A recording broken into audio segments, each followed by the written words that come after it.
Et là, Bezrat Hashem, on est en direct pour le cours de ce soir. Bezrat Hashem, à la mémoire de ma maman, Rivka Bat Rahmona. On va dédier aussi le cours à la mémoire du papa de Shlomo, qui fait partie de la communauté, qui nous a quitté la semaine dernière, la Shiva c'est demain.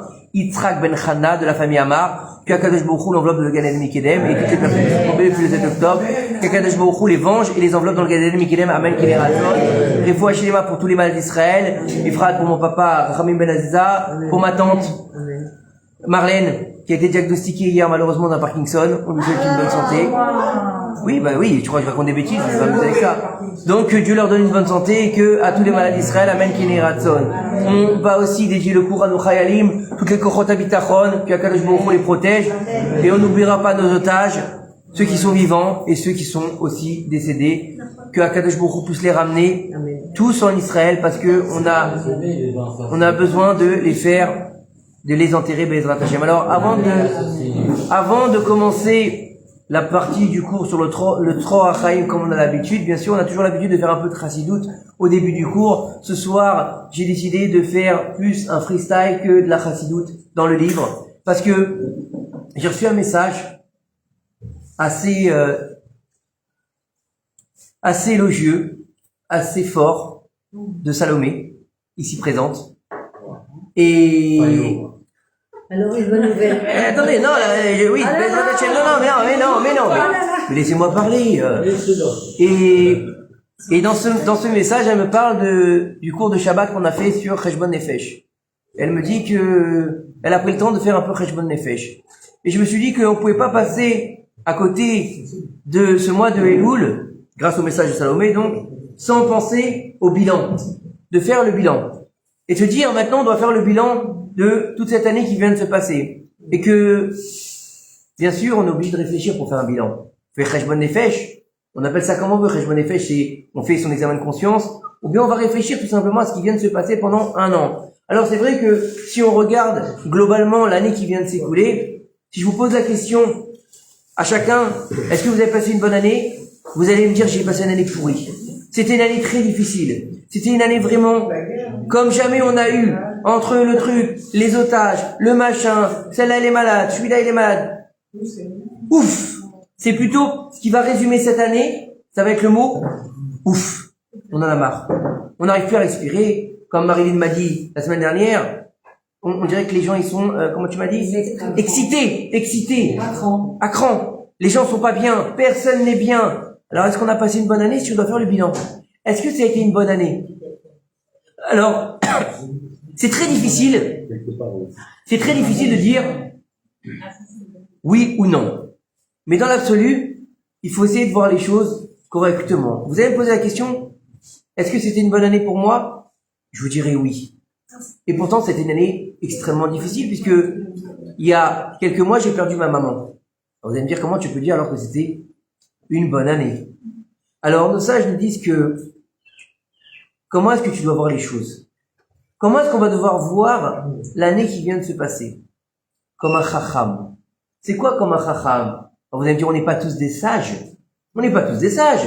D'accord, le chacham, c'est celui qui a la sagesse. Donc lui, il est capable de voir les choses du bon côté. Donc c'est plus facile pour lui que pour le commun des mortels, on va dire. Alors chacham, c'est pas le sage. Chacham, c'est sur les initiales de Chatzi Kosmale, de voir le verre à moitié plein. C'est-à-dire que le problème qu'on a, c'est qu'on a l'habitude de voir le verre à moitié vide et pas à moitié plein. Et le problème qu'on a, c'est que lorsqu'on va regarder le verre à moitié vide, on va toujours trouver un manque. Et donc on va toujours dire, j'ai pas eu ça, donc j'ai pas passé un bon moment. J'ai pas eu ça. C'est comme les gens quand ils vont dans des mariages. La viande était trop cuite. S'il y avait pas assez de sel, ou bien, il y en a pire. Il y avait trop à manger. Qu'est-ce que ça peut te faire si tu n'as qu'à payer? Donc, on est toujours dans, il y a quelque chose qui manque. Et le problème qu'il y a, c'est de comprendre que, d'être capable de voir le monde comme un chacham. C'est-à-dire de voir la moitié du verre plein. L'année qui vient de se passer, c'est vrai que dans l'absolu, ça a été une année difficile. Une année où il n'y a pas un jour quasiment, où on m'a pas appelé, sauf le Shabbat bien sûr, on m'a pas appelé pour me dire, Shmuel, est-ce que tu peux prier pour un tel? Tu peux prier pour un tel? Où il n'y a pas, quasiment pas une semaine où on m'a pas dit, il a perdu sa mère, il a perdu son père, c'est sa Ascara, c'est les 11 mois, C'est normal.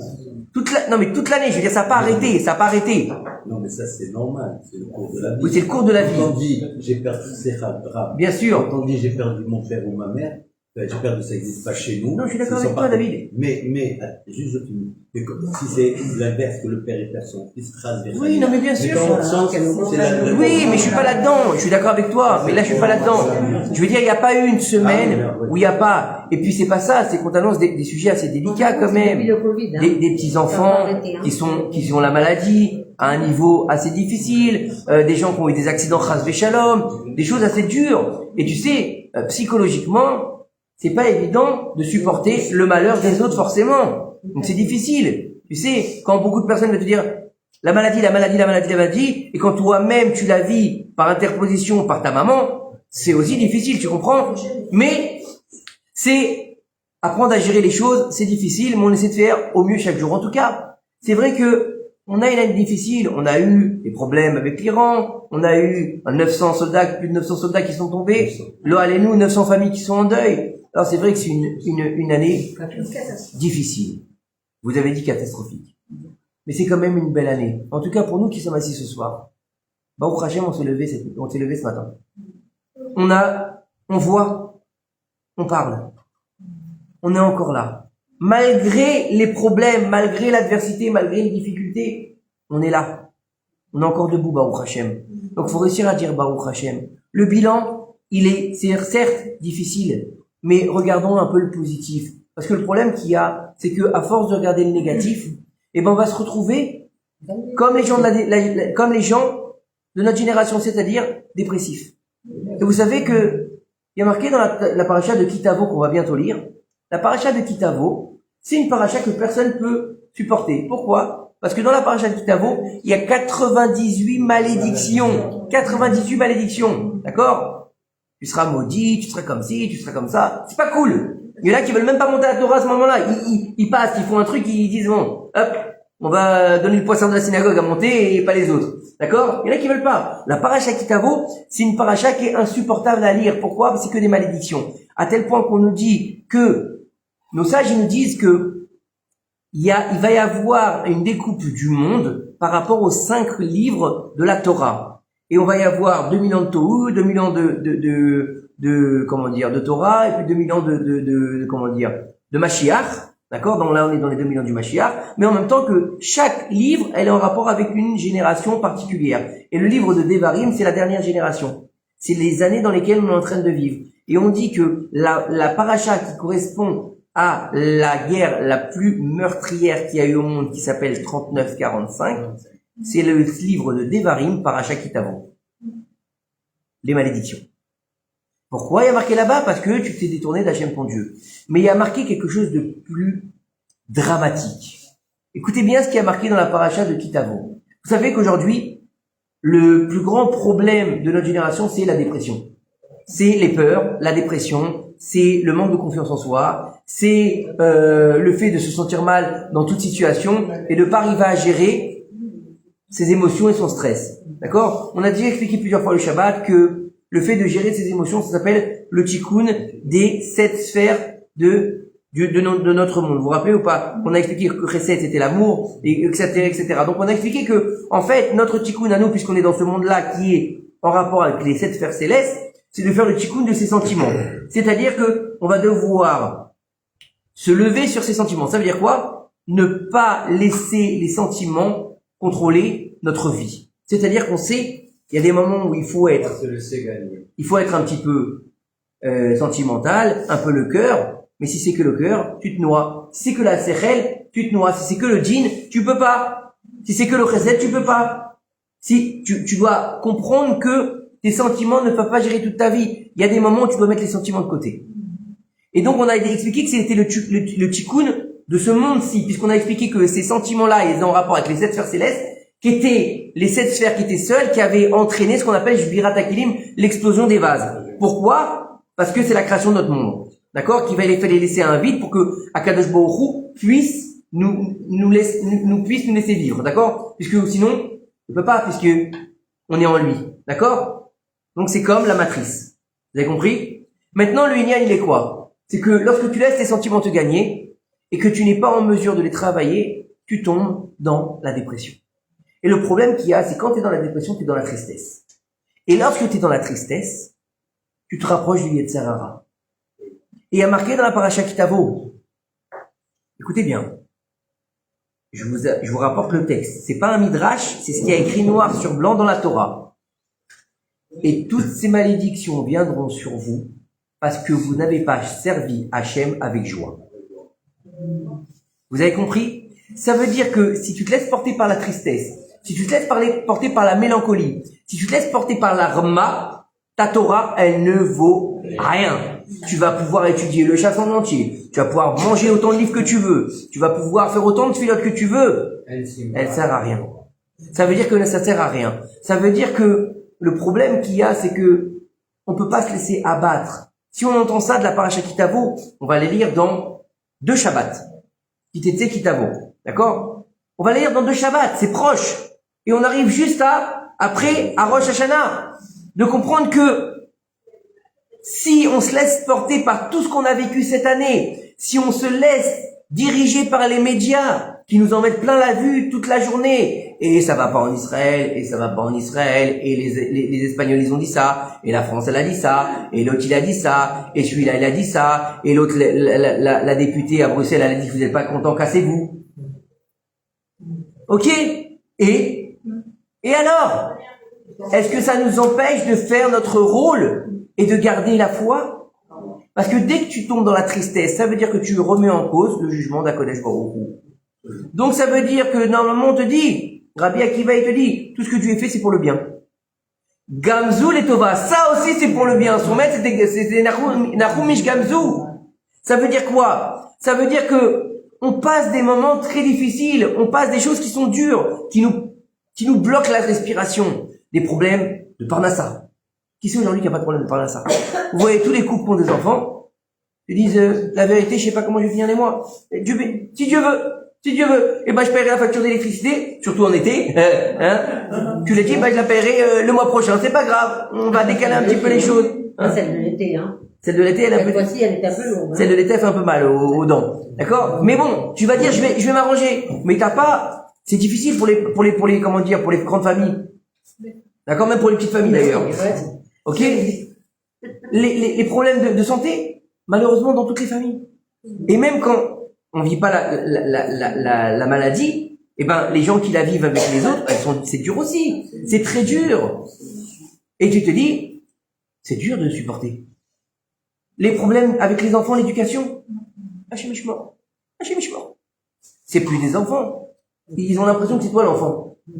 Et donc, dans tous les niveaux, les couples, alors on vous raconte même pas. Les couples, on se demande si c'est vraiment des couples. D'accord? Donc c'est pour ça qu'aujourd'hui, il n'y a pas une seule chose où on est tranquille, on va dire. À tel point que ça, je me dis dans la Gemara, il y a 2000 ans, à la fin des temps, on sortira d'une souffrance, on rentrera dans une souffrance. On n'aura pas le temps de respirer. Donc c'est vrai tout ça. Zénachon. Tout ce que vous avez dit tout à l'heure, c'est une année catastrophique, c'est une année difficile. Se mettre à la place, allez-nous, des gens qui ont perdu un enfant à la guerre. D'accord? De se dire, ils ont dû enterrer leur enfant, comme il a dit David, c'est pas le cours des choses. C'est vrai, David, tu as raison. C'est normal, c'est vrai de dire ça. C'est pas le cours de la vie. D'accord? C'est pas simplement le jeune homme de 18, de 20 ans qui est mort. Ça y est, lui, il est mort, alors il a rendu son âme à Hachem pur. Et la vie continue. Non. Sa famille entière, elle est détruite. Elle est détruite. Donc c'est difficile. Mais d'essayer de comprendre que tout ce que Dieu a fait, c'est pour le bien. Nous, on peut pas le comprendre. Mais on le comprendra à un moment donné. Il faut juste être patient. Il faut avoir un peu de patience. C'est très dur. C'est pas dur, Marilyn. C'est très dur.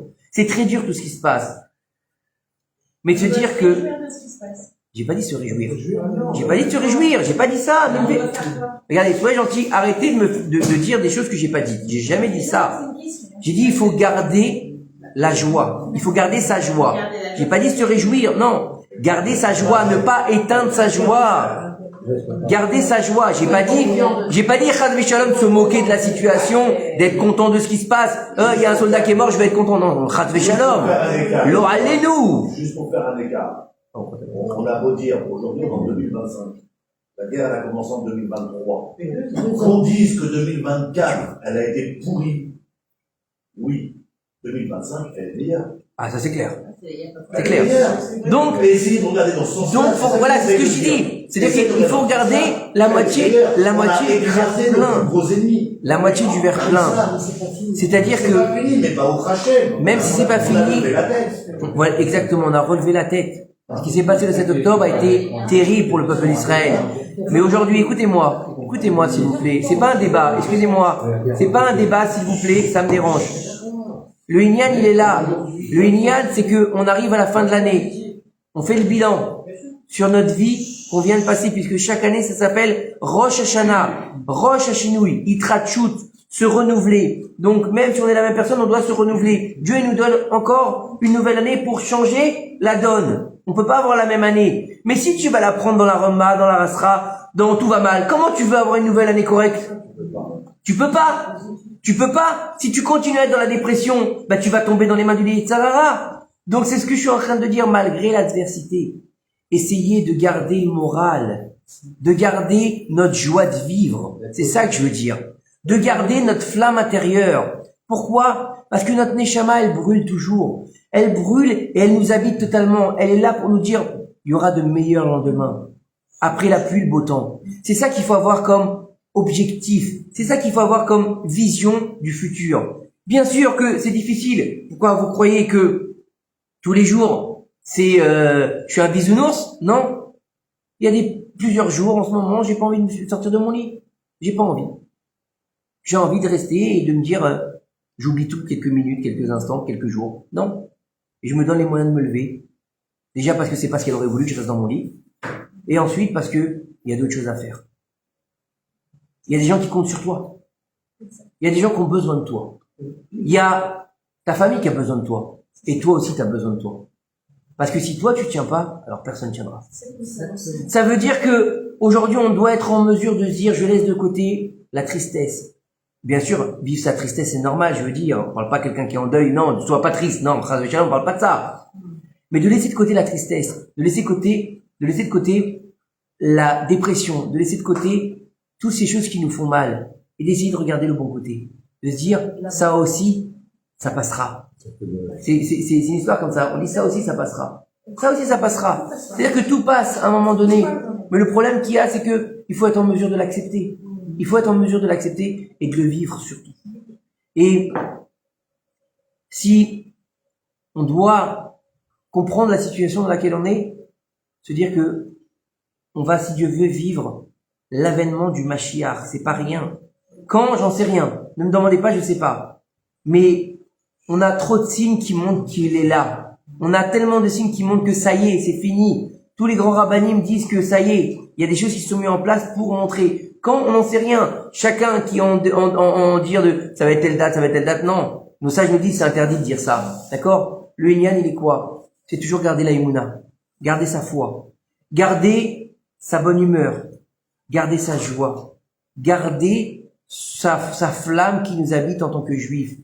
Et grâce à ça, Be'ezrat Hashem, on sait pas quand, on sait pas comment, on sait pas à quel moment, mais Be'ezrat Hashem, on aura le mérite de voir le Mashiach. Amen. On aura le mérite de vivre toute cette grandeur de dévoilement du divin. D'accord? Pourquoi? Parce qu'on aura été là, on aura tenu.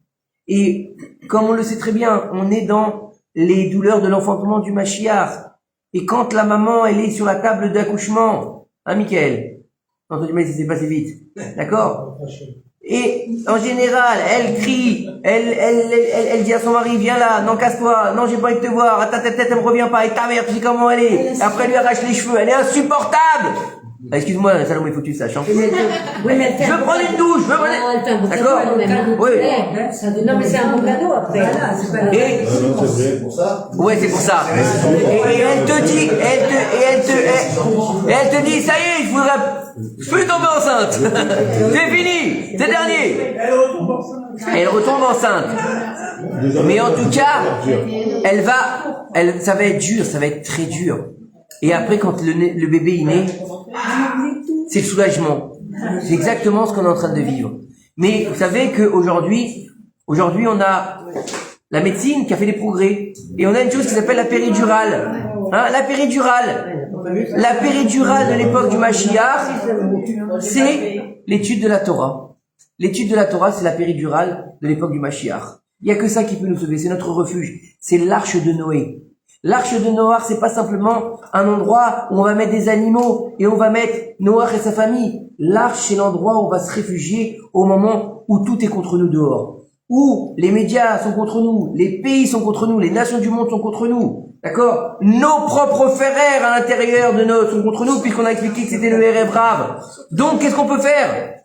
Rentre dans le seul endroit qui peut te protéger, ça s'appelle Etzraïm. C'est la Torah de vie. Vous connaissez, à l'époque, quand on était jeune, il y avait des cartoons. Hein? Souvent, qu'est-ce qu'ils faisaient? Ils se cachaient où? Quand il y avait des courses-poursuites, dans les arbres. Vous vous rappelez? Ils faisaient des portes dans les arbres et ils rentraient à l'intérieur des arbres. J'ai toujours essayé de faire ça, mais bon, j'ai jamais réussi. Mais c'est ça. C'est ça. Non, moi, ça n'a jamais marché. C'est ça le Etzraïm. C'est ça de se mettre dans l'arche de Noé. L'arche de Noé, c'est pas forcément un bateau.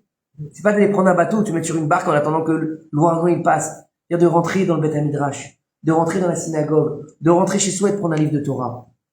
C'est ça qui va nous protéger. Et c'est comme ça qu'on va pouvoir passer dans la nouvelle année. De réussir à implorer à Kadosh Baruch Hu en lui disant, regarde, j'ai décidé de changer. C'est vrai, je fais encore plein de bêtises. C'est vrai. Faut être honnête avec Dieu parce que lui, c'est tout, hein. Ça sert à rien de mentir, hein. Va pas lui dire, ça y est, je suis Baba Salé. Hein? Et toi, tu t'es caché pour manger le truc pas caché. Non, tu peux pas faire ça. Et lui, il sait, d'accord. Mais comprendre, lui dire, Dieu, c'est vrai que je suis encore très loin. Oui, j'ai encore du chemin. Mais j'ai décidé. J'ai décidé de choisir le bon chemin. Je vais me casser la figure plein de fois. Plein de fois. Et c'est pas grave. J'ai décidé. Maintenant, toi, tu vas m'aider. Et comme on l'a dit plusieurs fois, dans le judaïsme, c'est quoi? C'est l'effort qui est récompensé. C'est pas le but. Donc c'est ça le but, de comprendre, de faire. Moi, j'aime beaucoup ce lignane par rapport à la teshuva. J'avais entendu ça du Rav Israël. Du Rav Israël quand j'ai commencé à travailler avec lui. Il disait, c'est quoi la teshuva? Imagine, il y a un type, il est dans le bus, d'accord? Il est dans le bus, et il est assis dans le bus, il attend, donc il va partir, machin. Et puis tout d'un coup, il voit le chemin. C'est bizarre. Comment ça se fait qu'on va vers le sud? Je vais à Haïfa, moi. Comment ça se fait que je suis passé vers Beersheba? Je vais à Haïfa. Bah, tu t'es éloigné de ton point où il faut que tu ailles, baba. Donc, pour pouvoir revenir vers Haïfa, faut que tu fasses quoi d'abord? Tu descends du bus. Mais si tu restes dans le bus, tu vas encore plus t'éloigner. C'est ça la teshuva. À un moment donné, tu vois que tu t'éloignes de Dieu, descends du bus. Et après, tu reprends un autre bus de l'autre côté. Tu reviens vers où tu dois aller. Le mec, il doit aller à Haïfa, il va à Beersheba. C'est sûr qu'il va jamais y arriver. Jamais il va y arriver. Et c'est ça le but. Changer de kivoun. Revenir. Un retour. Teshuva. La chouve. Pour ceux qui parlent hébreu et qui font l'oupad. Ça veut dire quoi? Un retour. Un retour aux sources. D'accord? Et le plus grand retour qu'on puisse espérer, Bezrat Hashem, d'accord? Comme il disait le chanteur, non, le rappeur, Shmoulik, le rappeur, il disait un retour à Sion. Un retour à Sion. C'est là qu'on doit être. Tu connais pas Shmoulik? C'est un rappeur juif, Chabad. Le retour à Sion, c'est quoi? Le retour à Sion, c'est pas revenir à aller à Jérusalem, à Ben Yehuda, acheter un bracelet rouge, ou bien d'acheter un chai sur la rue piétonne. C'est pas ça. Le retour à Sion, c'est de reconstruire Jérusalem. Reconstruire Jérusalem, c'est pas de faire un tramway. Reconstruire Jérusalem, c'est pas de faire un bel hôtel. Reconstruire Jérusalem, c'est de refaire la ville sainte et de reconstruire le Beth Amikdash. C'est ça notre but. Mais ça, il y a que nous qui pouvons le faire, Bezrat Hashem. Donc voilà pour le début du cours, pour le petit moment de Moussar, qui a bien remplacé un peu la Chassidoute. On peut remercier Salomé pour ça, parce que c'est elle qui m'a fait penser à ça. Et si moi je devais vous dire une chose pour l'année prochaine. J'aimerais que tu nous apprennes un autre truc pour Salomé, je suis désolée. Ça, Monette, ça, elle voit avec son mari, pas avec moi. Non, moi j'ai fait mes 6, laisse-moi tranquille. Grâce à Dieu. Je croyais qu'elle t'avait confié. Non. Qu'elle a dit qu'elle fait. Cela ne regarde, il n'y aura que Bekaro, Mamash, Bezrat Hashem, amen. En tout cas. Hein? Qui ça? Bien sûr qu'il a pris la prière à l'année. Voilà, vous inquiétez pas. En tout cas, moi, j'ai une phrase qui m'a beaucoup marqué, que j'ai lue dans un livre cette semaine. Et c'est la seule chose que j'espère pour l'année prochaine. Amen. j'espère que les paroles que je vous ai dites ne tomberont pas dans le vide. Amen. C'est tout ce qui m'intéresse. C'est pour ça que je fais ce cours, et c'est pour ça qu'on continue depuis, Baruch Hashem, plus de 10 ans, et que, Bezrat Hashem, on bénit aussi, Eliaou, Ben Sarah, Bezrat Hashem, qui a été le premier à donner ce cours, puis Akadosh Baruch Hu, il envoie un zibou, gagoun, bekarov, amash. On n'oublie jamais, Akara Tatov, ça s'appelle. Qu'est-ce que t'en penses? Il est fatigué, lui. Il est fatigué, lui, Alors, on continue. Il veille sur moi? C'est bien, j'en ai besoin en ce moment. Dis-lui qu'il allume pas trop fort la lumière, c'est pour ça que j'arrive pas à dormir le soir. Alors, en tout cas, c'est bon, il n'y a pas de questions? Non, ça y est, on a... En tout cas, vous avez... Ah, on n'entend plus rien, c'est... Waouh! On a tout dit. Ça vient du cœur, c'est du freestyle. Voilà. C'est comme ça. Moi, j'aime bien le freestyle. Non, je sais, les cours en freestyle, en général, les cours en freestyle, ils durent 2 heures. Donc, c'est pour ça que j'évite trop. Ça elle s'en fout, elle a rien à faire demain.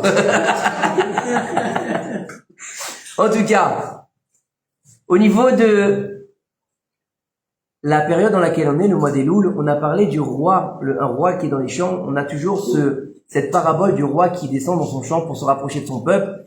D'accord? À Meler Bassadé, on a toujours expliqué que le roi, dans 2 secondes, j'ai pas fini encore. Le roi, je dis, je suis très fatigué. Doucement. Le roi, c'est Akadosh Baruch Hu, il descend dans le champ. Le champ, c'est l'endroit où on se rencontrait à l'époque, où on échangeait, où on partageait, et donc qui nous permet de venir proche de lui. Jusqu'à quand? Jusqu'à rentrer à Rosh Hashanah, où là, il va rentrer dans son palais. Donc jusqu'à Rosh Hashanah, on a encore même les Aseret Yom Teshuvah. C'est-à-dire qu'il fait des allers-retours pendant les Aseret Yom Teshuvah. Mais pendant le mois des Louls, il est là proche de nous. Et il nous tend la main, il nous dit, voilà, je suis là, je suis dans le champ, viens me demander tes doléances, viens me dire ce que tu veux. Viens m'expliquer ce que tu as besoin. Et on te dit, Elul, Anil et Dodi Vedoleli. Je suis à mon bien-aimé à moi. C'est quoi? C'est pas une histoire d'amour. Si, c'est une histoire d'amour entre Dieu et nous. C'est quoi l'histoire d'amour? Il nous a choisis pour être son épouse.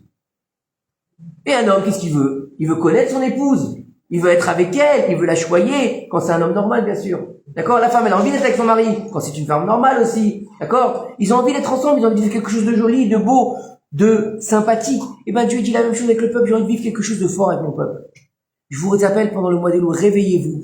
Éveillez-vous à venir. Pourquoi? Pour qu'on se prépare ensemble à mon intronisation en tant que roi, le jour de Rosh Hashanah. Le jour de Rosh Hashanah, c'est le moment où le peuple d'Israël, il va décider de mettre Hachem sur son trône. C'est pour ça que l'année dernière, j'avais fait un cours qui était assez violent sur Rosh Hashanah, et j'avais expliqué là-bas, dans ce cours-là, c'était un cours que j'avais entendu du Rav Yoel Ben Arouche, qui rapporte des écrits de la Kabbalah et du Zohar, qui explique là-bas que, en fait, faire Rosh Hashanah en Chutz La'aret, c'est qu'un zecher. C'est que un souvenir. Pourquoi? Parce que pour avoir une royauté, il faut avoir un peuple. Pour avoir un peuple, il faut avoir un pays. Pour avoir un pays, il faut avoir une nation. Donc c'est où? Sur sa terre. Akadosh Baruch Hu, il règne où? En Eretz Israël. Sur quel peuple? Le peuple d'Israël. Donc quand t'es en France, quand t'es en Allemagne, quand t'es au Guatemala, il est où Dieu? Il est là, Nachon. Mais où est-ce qu'il règne? En Israël. Donc c'est 15 Zecher. Alors que quand t'es en Israël, t'intronises directement Dieu sur sa terre et sur son peuple. Donc, tu participes à l'intronisation du souverain dans son palais. Donc imaginez le niveau. Vous comprenez le niveau? Donc, l'Inyan du roi, non, j'ai rien vu. Le Inyan du roi d'Israël, ici on le vit totalement.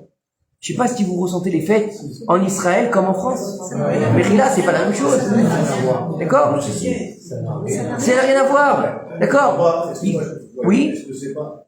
Alors, c'est vrai, vous êtes d'accord. De toute façon, on sait qu'Hachem, il a les yeux planés sur Israël. D'accord? Mais dire que c'est un roi que d'Israël, ça réduit. C'est le roi du monde. Non, j'ai pas dit ça. Ouais, mais j'ai dit le roi du monde, donc les Juifs du monde, malgré tout, ils intronisent aussi leur roi. Alors écoute, le royaume, c'est ici. Maintenant, c'est comme un zéché, comme si tu fêtais quelque chose, mais le roi n'est pas là. Tu vois ce que je veux dire? Alors que nous, ici, on l'intronise directement. Tu comprends? C'est Alpiazor, attention, c'est pas de moi. C'est pas de moi, tu comprends? Mais c'est pas ce que c'est-à-dire que il a expliqué là-bas, bon, c'est tout un cours, ça dure 1h15, d'accord? Je vais pas tous vous le faire, je l'avais déjà fait l'année dernière. En tout cas, c'est-à-dire que tu vas vivre ici l'intronisation. Tu comprends la différence? C'est-à-dire que c'est comme si, étant donné que tu es en Israël, c'est comme si que vous l'avez vu le sacre de Napoléon, d'accord? Tu l'as vu l'image du sacre de Napoléon? C'est comme si que toi t'es dans la salle du trône et tu assistes au sacre. Tu comprends? Oui. Eux, Ils ont entendu qu'il y a le sacre du roi. T'as compris? Tu vois la différence où on en est? D'accord, mais c'est quand même. Mais Regardez quand même, il règne. Oui, bien sûr. Alors, Il règne sur le monde, bien sûr. C'est ça que je dis. D'accord, mais il règne sur le monde. Mais c'est ce que j'ai dit. C'est ce que j'ai dit. On dit Hachem, il a un œil sur le monde, il a les deux yeux sur Israël. Du début de l'année à la fin de l'année. Son royaume, c'est Israël. Tu comprends? Mais le monde lui appartient, bien sûr, c'est le roi du monde. On n'a pas réduit Hachem, Chas v'Shalom. Mais c'est-à-dire que, vous avez compris la métaphore. De toute façon, c'est une métaphore, puisqu'on peut pas réduire Dieu à un royaume sur une terre. On sait bien que le monde lui appartient. D'accord? On n'est pas là-dedans du tout. Ce qu'il faut comprendre, c'est que tu es acteur de cette intronisation. C'est ça que je veux dire. Le sacre de Dieu, tu le vis en Israël. La différence des fêtes, elle est palpable. Elle est palpable. Il y a 2 ans, quand on a fait pour la première fois le Yom Kippour ici, d'accord? C'était la première fois de ma vie que je devais être chez Yartibourg pour lire le Seder à Avoda. Maintenant, vous savez, Erev Tov, le Seder à Avoda, c'est extrêmement dur à lire. D'accord? Hein? Tu te rappelles, on l'a fait ensemble. C'était la première fois que je le lisais en Tibourg. J'ai fait moins de fautes que la prière de Shabbat. T'es porté. Pourquoi t'es porté? C'est pas pareil. Il y a une ambiance, il y a quelque chose de particulier en Israël. C'est comme ça. Les fêtes en Israël, c'est pas la même chose. Sukkot en Israël, tu le sens, tu le vis. En France, c'est vrai qu'il y a des Chabad avec leur Soukha mobile, c'est vrai, Baruch Hashem. C'est pas la même chose. Tu comprends? Donc, il y a quand même quelque chose de différent. En tout cas, le Inyan d'introniser Akadosh Baruch Hu, il est là. On va dire dans la paracha qu'on a lu, la paracha de Gaon, t'abuses un peu Chaim quand même, hein. Mais bon.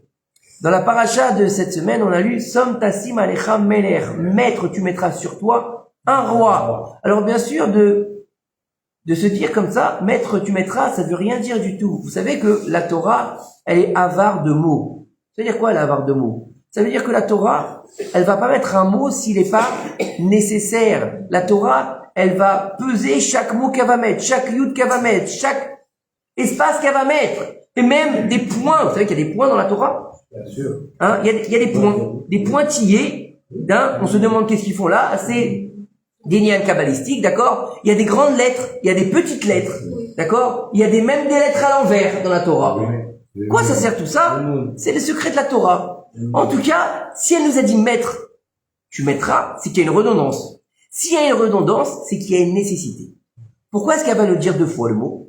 Parce qu'elle nous indique dans ce verset-là de la paracha de Shoftim qu'on a lu, d'introniser un roi sur le peuple d'Israël. C'est-à-dire, vous aurez un roi de chair et de sang. Sauf que nos sages nous disent que le peuple d'Israël, il est différent des autres peuples. Alors bien sûr, tu vas avoir un roi de chair et de sang, mais avant d'introniser le roi de chair et de sang, tu vas introniser Akadosh Baruch Hu. Maître Akadosh Baruch Hu, avant de mettre un roi sur toi. Avant d'avoir un roi de chair et de sang, tu auras un roi qui s'appelle Akadosh Baruch Hu. D'abord, tu mets Dieu, après tu mets les hommes. Comme on l'a expliqué avec le tzaddik. Quand tu vas voir le tzaddik, tu demandes au tzaddik d'intercéder en ta faveur envers Akadosh Baruch Hu. Tu pries pas le tzaddik, tu pries Dieu et tu dis au tzaddik qu'il est le messager pour t'aider dans ta tfila. C'est différent. D'accord? N'oubliez pas ça. C'est important. C'est une des choses qu'on devait dire dans l'histoire d'aller prier sur les tombes des tzaddikim. À l'époque, il faut savoir que, pour ceux qui voulaient savoir cette ignan d'aller prier sur la tombe des tzaddikim, à l'époque, les gens qui étaient tzaddikim, ils priaient pas comme nous. Quand vous allez chez un tzaddik, quand vous faites, ou vous mettez la tête sur la tombe, hein, oui ou non, ou vous mettez de côté, vous faites le tikkun haklali, hein, ou vous faites les tehillim, vous embrassez 3 minutes, et vous vous cassez. En général, c'est comme ça que la plupart des gens font, d'accord? Il y en a qui pleurent aussi, d'accord? Mais dans l'absolu, on va dire c'est comme ça. À l'époque, quand un mitracham, il devait prier sur la tombe d'un tzaddik, il s'allongeait totalement sur la tombe. Il s'allongeait sur la tombe, et on dit que par son essence, il réveillait, entre guillemets, bien sûr, le mort. Donc, le tzaddik qui était dans la tombe, il prenait chair quelque part, pour pouvoir l'aider dans sa mission. Donc ça, après, c'est un haut niveau, c'est des hauts niveaux. Et bien sûr, c'est pour ça qu'il faut comprendre que le problème qu'il y a aujourd'hui, c'est qu'on est tellement versé dans le cinéma, et on est tombé dans les effets spéciaux, donc ça devient banal tout ça. Il faut comprendre que tout ça c'est de la Torah. Tout ça c'est un niveau qui nous dépasse totalement. Mais chez nous il est interdit d'aller demander aux morts. On n'a pas le droit d'aller faire des incantations pour aller demander aux morts de nous révéler l'avenir. D'accord? Comme il l'a fait d'ailleurs Shaoul. Shaoul il l'a fait appeler Shmuel Hanavi. D'accord? Et Shmuel Hanavi lui a dit pourquoi tu me déranges? Je suis mort. Il dit non. Il a fait une sorcière. C'est une histoire vraie, hein, ce que je vous raconte. En tout cas, on en a interdit. En tout cas, pour le lien du roi. On va revenir là-dessus.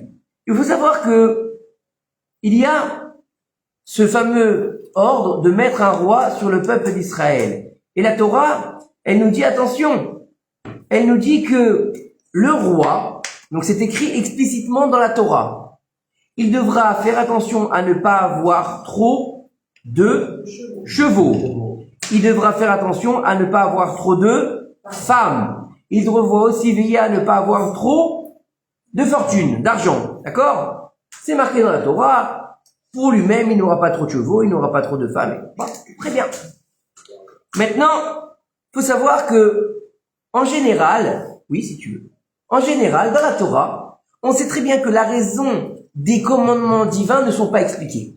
D'accord? On t'a marqué par exemple dans le Shema Israël, tu vas te faire des tzitzit sur les coins de ton vêtement.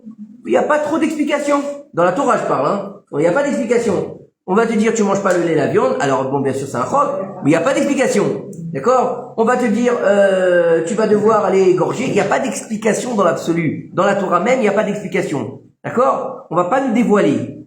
Maintenant, pourquoi est-ce que Rabbi Yitzhak qui s'interroge nous dit alors pourquoi dans ces cas-là, les commandements ils n'ont pas été révélés? Pourquoi on ne nous a pas expliqué dans la Torah? Voilà, vous allez faire telle mitzvah parce que les engendrements de cette mitzvah, parce que les problèmes liés à cette mitzvah. Ça aurait pu, ça aurait été plus simple pour nous ou pas? Ça aurait été plus clair. Alors il nous dit, en fait, il nous dit ici, parce que les trois versets, où les raisons dans la Torah, elles ont été données par rapport à une mitzvah, l'homme le plus sage de la terre, il a trébuché. Dans la paracha de cette semaine, on va nous dire, il n'aura pas beaucoup de femmes, d'accord? Pourquoi? Pour que son cœur ne se détourne pas. Il n'aura pas beaucoup de chevaux, d'accord? Pourquoi? Pour pas que il ramène le peuple en Égypte. Ensuite, il nous dit ici, il n'aura pas beaucoup d'argent, il n'aurait pas l'argent, d'accord? Et pourquoi? Alors il te dit ici, pour pas se détourner d'Hachem. Maintenant, écoutez bien ce qu'il nous dit ici. Il nous dit ici que Shlomo HaMelech, il a marqué, et au temps de sa vieillesse, le roi Salomon, à cause de ses femmes, ils ont détourné son cœur. Et il nous dit ici que il a dit Shlomo HaMelech, je vais avoir beaucoup de chevaux et je ramènerai pas le peuple en Égypte. Et il a dit à la fin de sa vie, un attelage a quitté l'Égypte pour 600 pièces d'argent. Ça veut dire quoi? Ça veut dire que Shlomo HaMelech, il a passé 3 commandements de la Torah. 3 commandements de la Torah. Vous imaginez? On parle de Shlomo HaMelech. Écoutez, vous allez voir jusqu'à quel point ça va et pourquoi je pensais que c'était important de vous parler de ce Mahamar-là ce soir. D'accord? Il nous dit ici que il a aussi failli par rapport à l'argent. Ça veut dire quoi? Rabbi Ushia ben Levi, il nous dit là-bas que Shlomo HaMelech, il rendit l'argent à Jérusalem aussi commun que les pierres. Vous imaginez? Ça veut dire qu'il a multiplié l'argent. Shlomo, il était blindé. Il faut comprendre que le règne de Shlomo, pour ceux qui ont un peu étudié Shlomo HaMelech, c'est la complétude totale. Shlomo HaMelech, il a régné sur le monde d'en bas, sur le monde d'en haut, et sur le monde des démons. D'un bout à l'autre du monde. Comme on l'a dit Shabbat, il n'y avait pas de conversion pendant le règne de Shlomo HaMelech. Pourquoi? Ben parce que c'était sûr que quelqu'un qui convertissait à ce moment-là, c'était par intérêt. Par intérêt. Alors, il nous dit ici que dans la Torah, c'est marqué Lo Yarbe. Lo Yarbe. D'accord? Le Yud. Yud, Resh, Yarbe, c'est-à-dire il ne multipliera pas. Et on nous dit ici que Donc c'est Rabbi Yehoshua ben Levi. Il nous dit que le mot Yarbé, le Yud de Yarbé, il est venu porter une accusation de le ciel contre Shlomo Améler. D'accord? Il nous dit ici, il a dit à Kadosh Baruch Hu, si une seule chose de la Torah vient à manquer, c'est comme si la Torah tout entière était pas soule. On sait très bien, s'il manque un seul Yud dans toute la Torah, vous avez tout le Sefer Torah, il manque un seul Yud, tout le Sefer Torah il est pas soule. Ah, c'est pas grave, écoute, non, tout est pas soule. D'accord? Une lettre qui est coupée en deux, tout le Sefer Torah il est pas soule. Il y a plein de halachot sur le Sefer Torah, d'accord? Et il lui dit, et Shlomo Améler il a demandé à déraciner ma place, le Yud de Lo Yarbé, puisque, ou Yarbé, il a pris beaucoup de chevaux, il a multiplié les chevaux, il a multiplié l'argent, il a multiplié les femmes. Oui ou non? Donc il a été à l'encontre du commandement de la Torah. D'accord? Et Dieu, mais vous allez comprendre pourquoi est-ce que le Yud il s'est levé, c'est extraordinaire. Je trouve que c'est très beau, ce qu'il nous dit ici le Rav. Et il nous dit ici que Akadosh Baruch Hu, il a répondu au Yud, ne t'inquiète pas. Des myriades et des milliers comme Shlomo pourront passer et jamais tu seras déraciné. Comme ça, il lui a dit Akadosh Baruch Hu au Yud. D'accord? Maintenant, ça veut dire quoi? Qu'est-ce que c'est que ce Inyan? Et le sage, il nous dit, celui qui dit que Shlomo Améler il a fauté, il se trompe. Comme celui qui dit que David Améler il a fauté, il se trompe. Pourtant, on vient de le dire. Il a pris des chevaux, il a pris des femmes, et il a pris de l'argent. Donc, il faudrait qu'on comprenne qu'est-ce que ça veut dire que Shlomo Améler, il n'a pas fauté, ou est-ce que, comment ça se fait que Shlomo Améler, lui-même, il a pu fauter. Faut comprendre qui c'est Shlomo Améler. On nous dit que Shlomo Améler, c'était le plus sage de tous les hommes, d'accord? Et quand son père, il est parti de ce monde, Akadosh Baruch Hu lui est apparu en rêve. Et il lui a dit, mon fils, demande-moi ce que tu veux, je te le donnerai. D'accord? Faut savoir qu'à l'époque, Shlomo Améler, écoutez bien, il a 12 ans.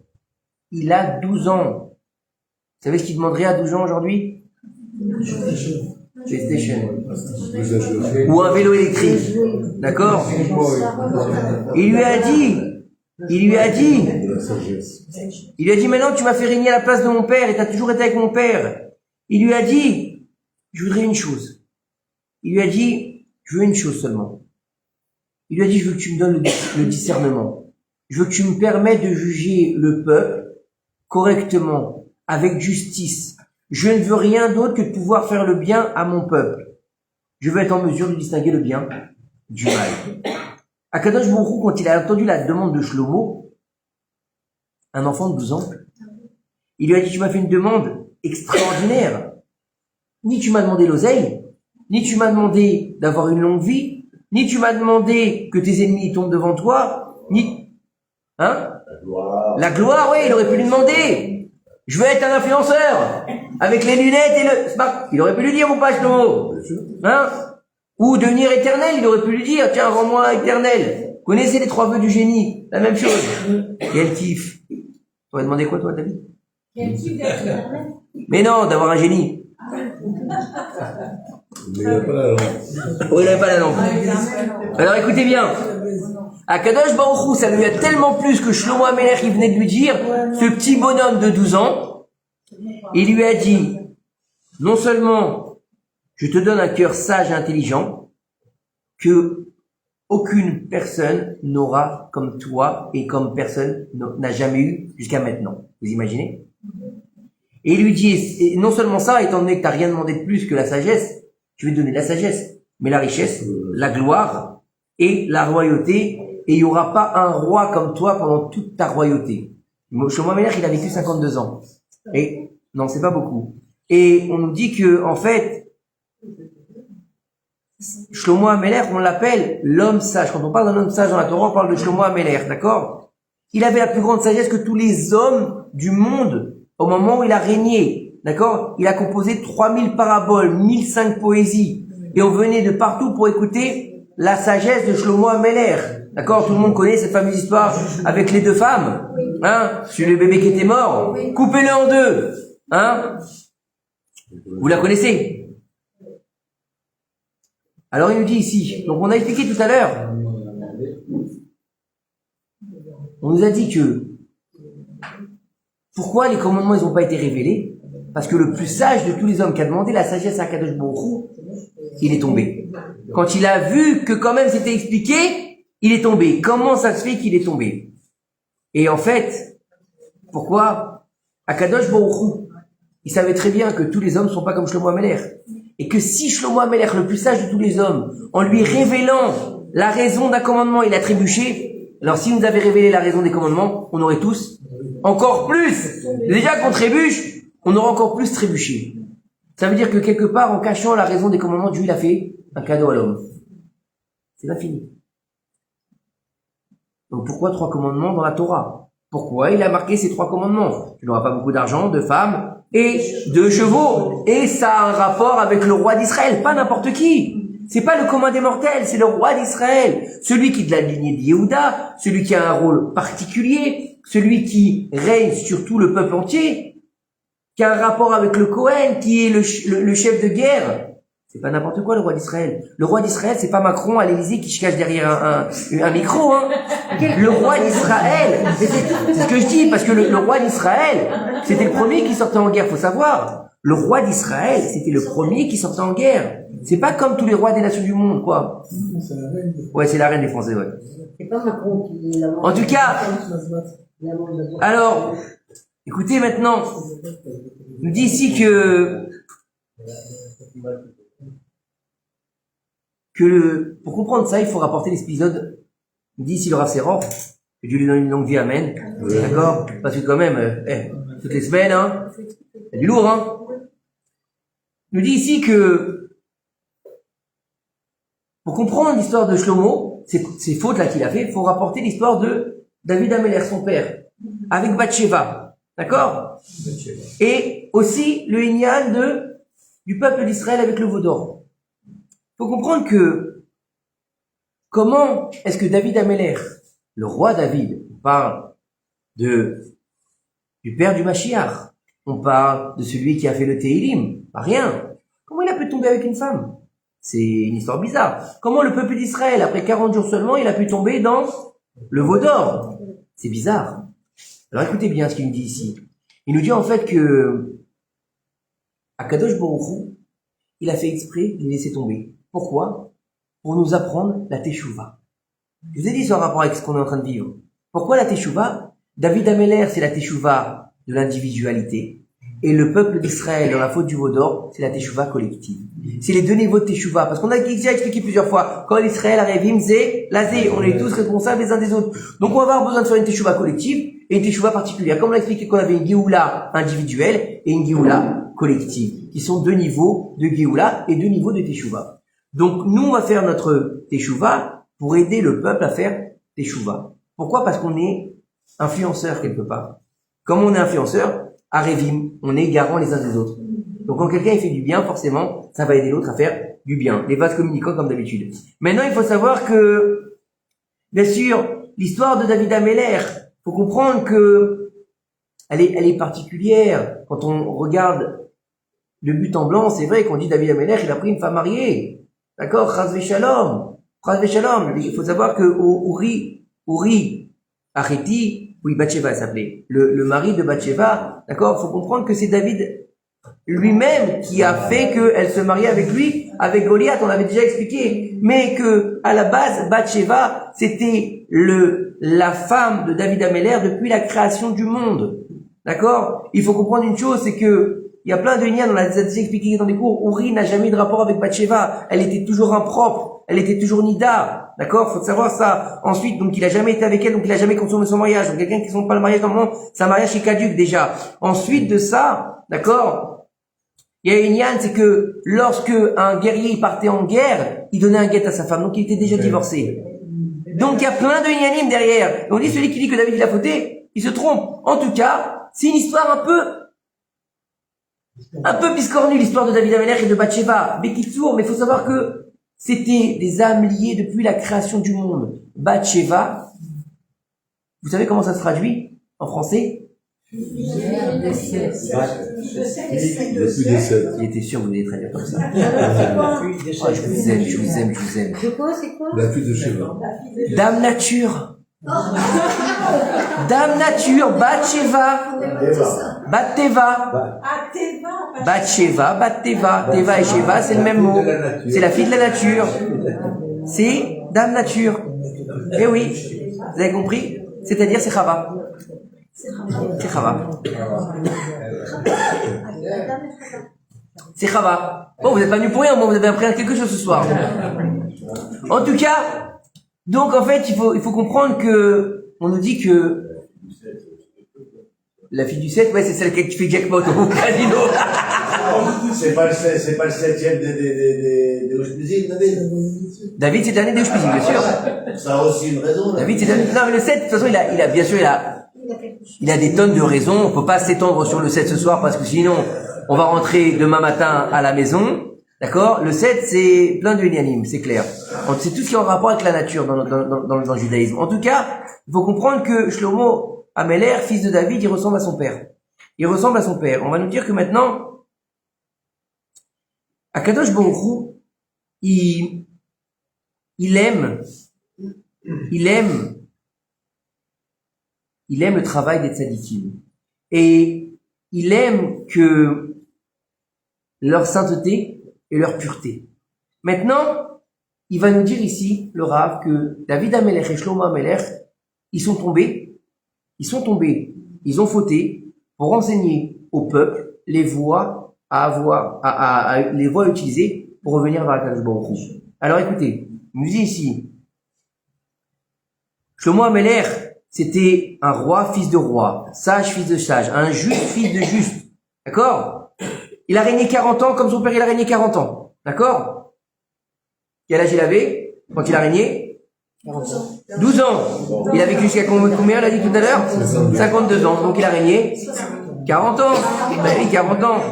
D'accord? Il a régné sur Yehuda et Israël. David Amelech aussi a régné sur Yehuda et Israël. Le père, écoutez bien ce qu'il nous dit ici, c'est fabuleux. D'accord? Le premier, il a régné d'un bout à l'autre du monde. Le deuxième, il a régné d'un bout à l'autre du monde. Le père a été pardonné pour toutes ses fautes. De même, son fils a été pardonné pour toutes ses fautes. Mais en plus, le roi HaKodesh a reposé sur Shlomo Amelech. Bien sûr, il a reposé sur David Amelech. Mais Shlomo Amelech, d'accord? Faut savoir que Shlomo Amelech, il va composer 3 livres. Il y en a qui disent plus.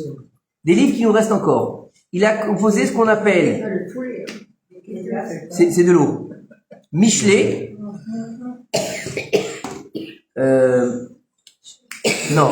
Michelet, Kohelet et Shirachirim. D'accord? En français, ça fait horrible, les proverbes, l'Ecclésiaste et le cantique des cantiques. Ave Maria. D'accord? J'ai horreur de ça, je trouve que c'est moche. D'accord?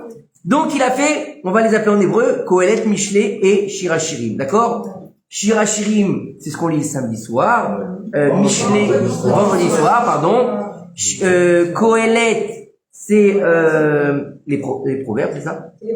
Les proverbes. Et Michelet, c'est l'Ecclésiaste. Et si je dis pas de bêtises, c'est dans Michelet qu'il y a là-bas Eshetraïl.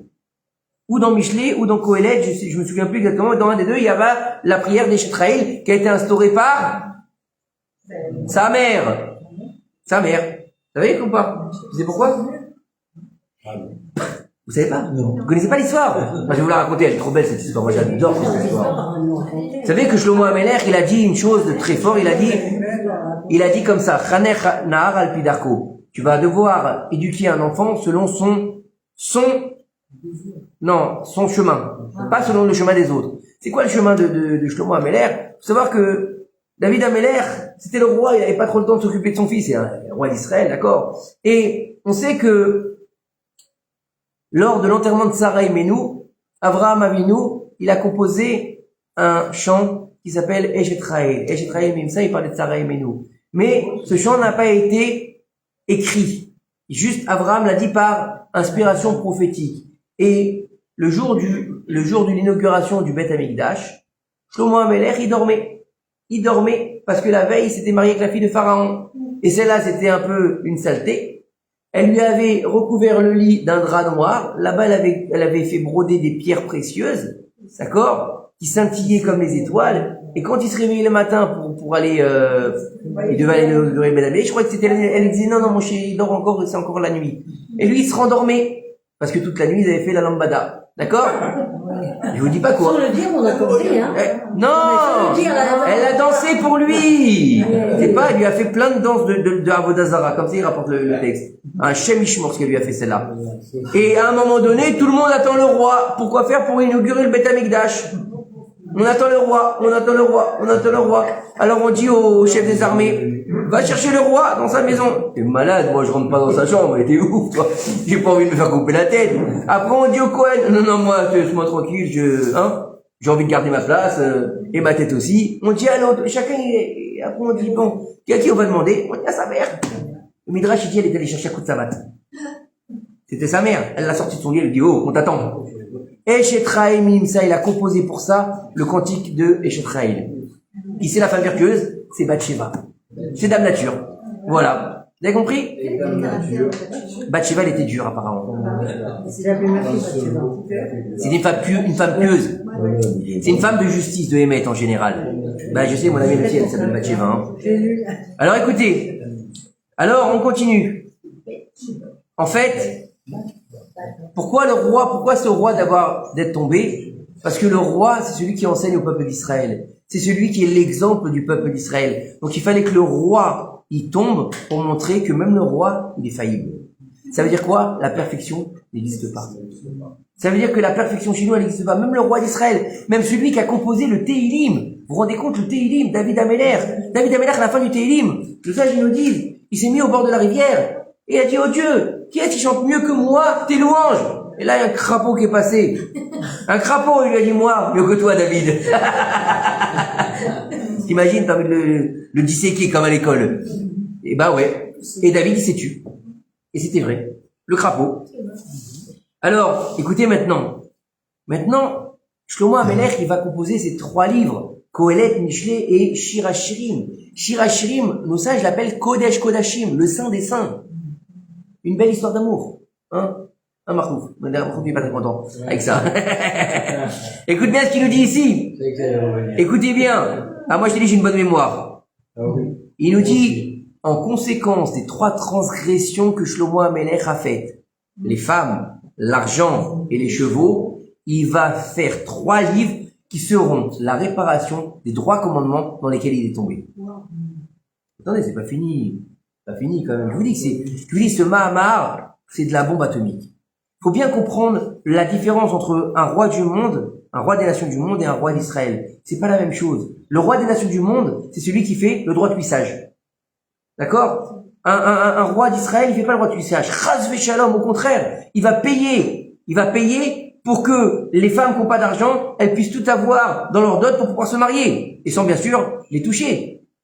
Le roi des nations du monde, vous avez jamais vu? Vous avez appris l'histoire à l'école, hein? Le droit de cuissage.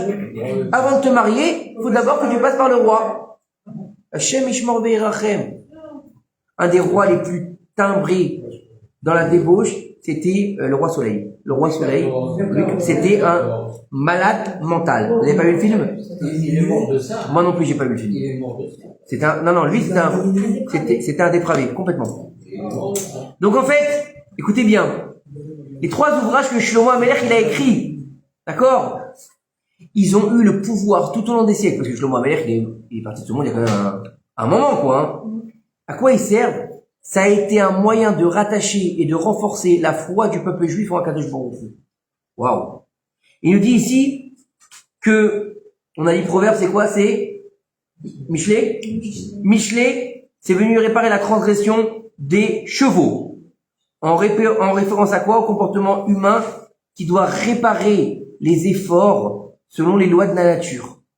Ça veut dire quoi? Le cheval, en général, c'est quelque chose de fort, c'est quelque chose qui avance. Et ben nous aussi, on doit avancer comme un cheval. Tu dois courir, comme on dit souvent, tu cours comme un cheval. Oui ou non? C'est vrai que l'animal qui représente la force de mouvement, c'est le cheval. Même si c'est l'animal de la sorcellerie, mais c'est pas le problème, c'est encore autre chose.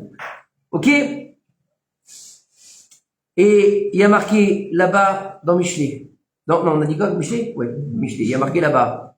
Il n'y a ni sagesse, ni résolution, ni raison qui puisse se tenir devant Akadosh Baruch Hu.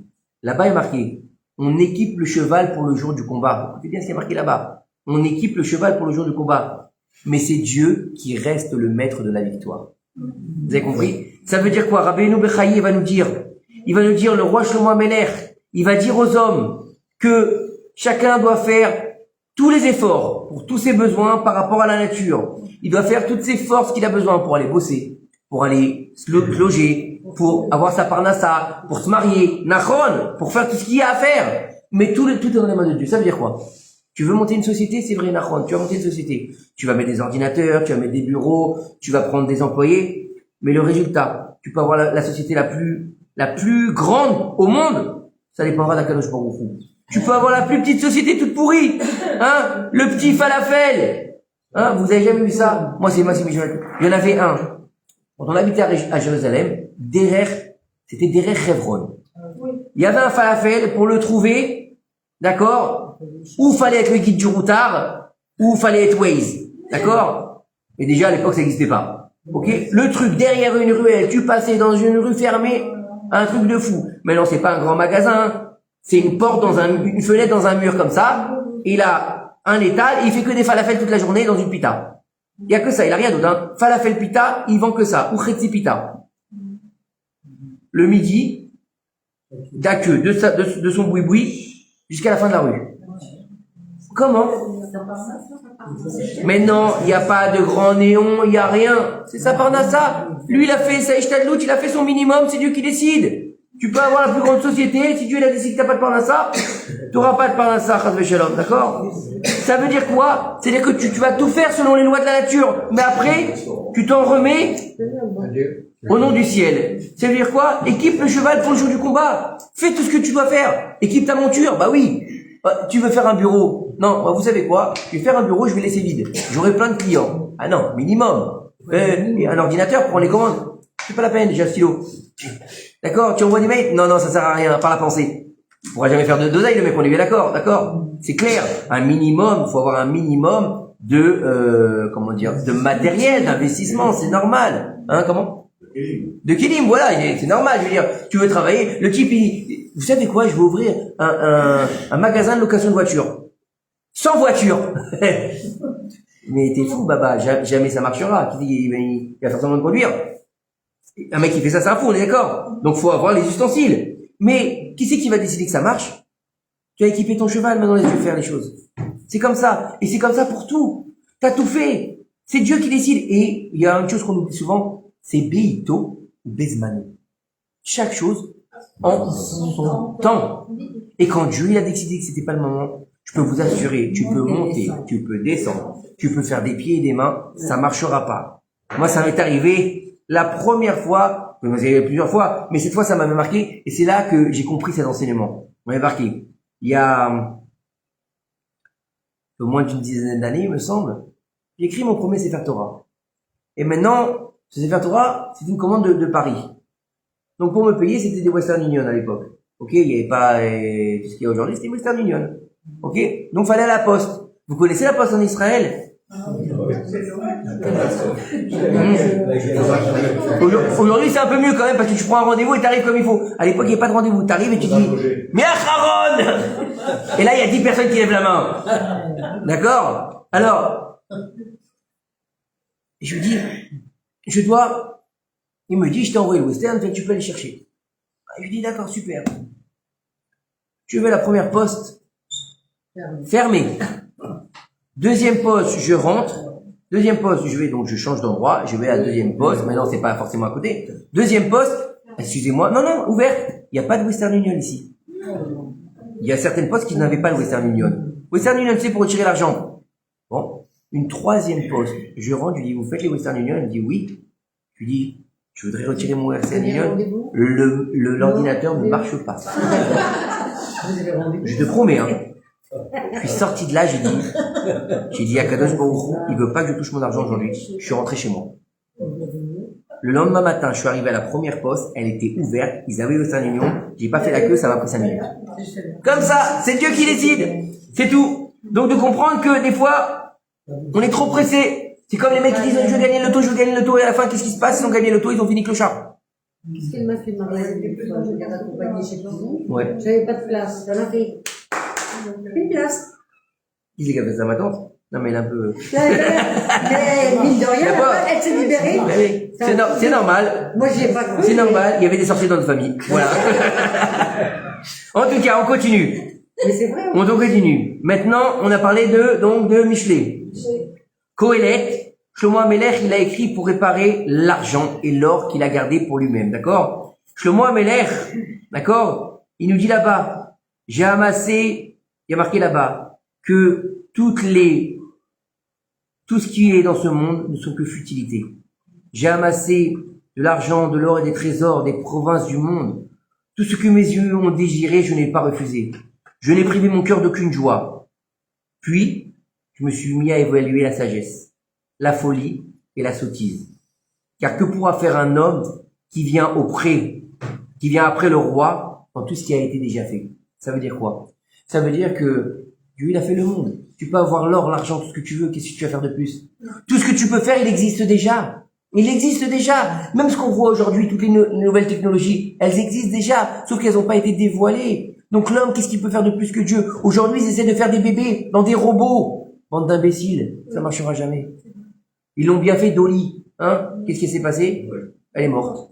Elle est crevée. C'est pas possible. Ça veut dire quoi? Ça veut dire que Akadosh Baruch Hu, il a déjà donné toute la sagesse et l'intelligence du monde. Tout ce qui doit être fait, elle a déjà été fait, tellement qu'on l'a expliqué dans la Torah. L'ânesse de Bilham, elle a parlé. Oui, elle a parlé ou pas? On nous dit que sa bouche qui parle, elle a été créée quand? Ben Hashmashot, à la création du monde. Donc rien de nouveau sous le soleil. Le bâton de Moshe, il s'en est servi à l'époque où il est devenu Moshe Rabbeinu, mais avant ça, c'était quoi ce bâton? Il a été créé à Ben Hashmashot. Il y a rien qui est recréé. Le soleil se couche, il se lève, c'est le même soleil. Sauf que, il renouvelle chaque jour la création du monde. Vous avez compris? Mais l'essence de la création, elle existe déjà. Vous comprenez? Donc, on peut pas faire mieux que ce que Dieu a fait. Le Midrash, il nous dit que Shlomo Amelech, il a dit, tout ce qui m'a rendu sage avec les paroles de Torah, j'ai pris cette intelligence et j'en suis devenu fou quelque part. Elle m'est montée au cerveau. Pourquoi? Parce que, à un moment donné, tu peux pas remettre en question le roi des rois. Tu peux avoir la plus grande sagesse du monde, t'es qu'en dessous, le patron. C'est-à-dire que tu peux être le plus sage de tous les hommes, le plus riche de tous les hommes, le plus connu, t'es toujours sous le patron. Et il nous dit, c'est parce que justement, c'est parce que j'ai remis en question ses actes. J'ai dit, je suis l'homme le plus sage du monde, donc, qu'est-ce qu'il y a? Je crie? Décale-toi un peu, Moulette. Il faut qu'il m'entende là-bas aussi. J'étais discrète. Qu'est-ce que j'ai fait? Décale-toi. Ce que je veux dire, c'est que Shlomo Amelech, il a dit quoi? Il a dit, moi, je suis le plus sage de tous les hommes, puisque c'est Dieu qui m'a donné ma sagesse. Donc, je vais prendre des chevaux, je vais prendre de l'argent, et je vais prendre des femmes, et je vais pas trébucher. Et il a dit, j'ai eu beau avoir la plus grande sagesse, j'ai trébuché quand même. Donc, je vais écrire Kohelet pour me faire pardonner. D'accord? Hein? Non, c'est une preuve, justement. C'est une preuve. Ah là, voilà, là, ça. Hein? Qu'est-ce qu'il y a? Tu t'es perdu aujourd'hui? Oui. Eh ben alors, tu devrais te faire tous les lundis, alors. Ben voilà. Voilà. Mais à l'heure. Alors, c'est sa belle-fille. C'est sa belle-fille. Bah voilà, je dis. Donc c'est la belle-fille de Daniel. On voit deux. Ben non. Voilà, dis bonjour. Charmant. La chère belle-fille. Voilà, elle est mariée avec sa fille, Siankel, et Bezrat Hashem Bekarov, et vous nous annoncez aussi une bonne nouvelle. Voilà. C'est 500 shekels, hein. Il a que des garçons. Bah quoi, c'est bientôt les fêtes, hein, j'ai besoin d'oseille, moi. Il a que des garçons. Mais arrête de parler d'oseille. Pourquoi, c'est toi qui paye les courses? Non, c'est bon Dieu qui paye les courses. Eh ben, les filles. Eh ben, les belles filles vont te faire des filles. Les belles filles vont te faire des filles. Voilà. Bon, vous avez fini ou je vous laisse? Non. C'est possible, celle-là, hein. C'est trop, c'est ça. Alors, et ensuite, Shirachirim. Shirachirim pour faire la réparation des femmes, bien sûr. Pourquoi? Parce que Shirachirim, c'est les secrets de la Torah, qui est comparé au Saint des Saints, le Kodesh Kodashim, le Shirachirim. Il représente le lien unique entre l'Assemblée d'Israël et Akadosh Baruch Hu. D'accord? Qu'est-ce qu'il y a? Vous voulez me saouler ou quoi? Mais je sais pas, il y a C'est l'histoire d'amour entre un homme et une femme. Qu'est-ce qui a marqué là-bas? Comme une ronce parmi les ronces. Telle est ma bien-aimée parmi les jeunes filles. Tel est mon bien-aimé parmi les jeunes garçons. J'ai brûlé de désir pour m'asseoir sous son ombrage et son fruit est doux à mon palais. Arlequin. Arlequin, elle est belle. Ah là là. Hein, tu dis ça, tu dis, mais qu'est-ce que c'est que ce balagan, rien que vous me donnez à boire. Mais franchement, Shirachirim, la vérité. Hein, la première fois que j'ai traduit Shirachirim, j'ai dit, maman, c'est Arlequin. Quoi, c'est Arlequin? Attends, je suis en train de me mettre ma chemise de nuit et il tape à la porte. Oh mince, je suis en retard. J'ai ouvert, il n'était plus là. Où tu es, mon bien-aimé? Reviens à la maison. J'ai fait des bonnes amies. Mais qu'est-ce qui t'arrive ce soir? C'est quoi ce délire? C'est quoi le truc de fou? Sur ma vie? Tu dis Shirachirim, tu dis c'est beau, c'est une histoire d'amour. Tu dis waouh, les juifs, tu comprends pourquoi ils sont romantiques. Tu comprends pourquoi ils sont romantiques les juifs. Avant de faire la... Eh, les alcooliques anonymes, je vous laisse tranquille. Hein? Alors écoutez ce qu'il nous dit ici. Donc ça rejoint bien ce que vous me dites. Non, ce que tu as dit que c'était interdit de lire. Regarde, non, Marlouf, Vous êtes tombé exactement. t'écoutes pas ce que j'ai dit avant. T'es pas écouté ce que j'ai dit avant. Si. Il est têtu, hein. Il est un peu têtu, hein. C'est pour ça que je me dis qu'à Jérusalem, il y en a dans certaines synagogues, ils ne lisent pas. Oui, mais c'est des imbéciles. Il est comparé au Kodesh à Kodashim. Au Kodesh à Kodashim. Vous êtes en train de dire que vous l'avez comparé à des femmes. Eh ben, c'est exactement ce qui est écrit. C'est exactement ce qui est écrit. Mais dans certains trucs, ils ne lisent pas. Eh ben, c'est des, s'il y a des imbéciles, il y a des imbéciles partout. Comme j'ai expliqué samedi, ils ont aussi brûlé les livres de Maïmonide. Mais non, ça n'a pas. Mais si, bien sûr. C'est, encore une fois, c'est pas un débat. Tu peux ne pas être d'accord, mais c'est pas un débat. C'est pas un débat. Faut pas dire la fois que j'allais donner C'est quoi ça? Oh là là, problème d'ego, excuse-moi. Hein. La prochaine fois, je dirai rien. Hein. Excuse-moi d'avoir parlé. C'est moi. Bah non, excuse-moi d'avoir expliqué quelque chose. J'ai expliqué quelque chose. Votre histoire, là. Bah tu as le droit d'avoir un sentiment, mais j'ai le droit d'expliquer ce qu'il y a écrit dans le livre. D'accord? Alors en tout cas, ce qu'il faut comprendre, c'est que les 3 livres que le roi Shlomo a laissés au peuple d'Israël, c'est un trésor précieux. D'accord? Ça veut dire que Shlomo Améler, le plus sage d'entre les hommes, d'accord? Il a failli dans 3 commandements. Pourquoi? Pour montrer au peuple d'Israël comment on faisait Teshuvah. Ça veut dire maintenant que Shlomo Améler, il a montré qu'il était un homme. Il a montré que malgré sa grande sagesse, il était au-dessus d'Akadosh Baruch Hu. Il était faillible. Ça veut dire quoi? Ça veut dire que Shirachirim, Kohelet et Mishlei sont des ouvrages qui font partie intégrante du peuple d'Israël, qui sont ancrés dans le peuple d'Israël. Le Shirachirim, d'accord? Moi, j'avais entendu une fois un rav qui disait, ceux qui lisent pas le Shirachirim le soir, le vendredi soir, font un outrage à Akadosh Baruch Hu. D'accord? Alors, de comprendre que le Shirachirim, c'est Kodesh Kodashim. Là-bas, on parle aussi de Rivka. Rivka Imenu. La rose parmi les ronces, c'est Rivka Imenu. Elle était où? À Haran, avec Bethuel et Lavan. 2 ronces. D'accord? Elle, c'était une rose. D'accord? Que là-bas, Anil et Dodi. Hein? C'est marqué là-bas. Je suis à mon bien-aimé à moi, c'est marqué dans le Shirachirim. Donc tout ça, ça vient d'où? Ça vient de là-bas. Et on nous dit que, en fait, Shlomo Améler, il a composé 3000 paraboles. Shloshat alafim mashal, 3000 paraboles. De quoi on nous parle? On nous parle du cantique des cantiques, donc Shirachirim, Mishlei et Kohelet, qui représentent 3000 paraboles, d'accord? Qui dépendent des 3 lettres qui s'appellent le Yud. 3 Yud. En fait, il nous dit ici, alors quel rapport entre les 3 livres et les 3 Yud de Lo Yarbe, d'accord? Yarbe, on a dit au début du cours tout à l'heure plutôt au début du Mahamar, Yarbe, donc c'est le Yud qui est venu accuser Shlomo Améler contre Akadosh Baruch Hu. Il lui dit ici que, maintenant on va comprendre ce que nous dit le Talmud de Yerushalmi, qui nous dit ici, Rabbi Yoshua ben Levi, il a dit que la lettre Yud du Yarbe, elle a fait une accusation contre Shlomo Améler. Il est rapporté dans le Midrash. D'accord? Il a dit, tu nous as promis, le Yud, il a dit, tu nous as promis que aucune lettre devait être annulée de la Torah. Mais si Shlomo Améler, il s'est permis de prendre des femmes, de prendre des chevaux et de prendre des de l'argent, donc il a annulé le Yarbé, donc il a annulé le Yud qui est le début de cette lettre. Alors écoutez bien.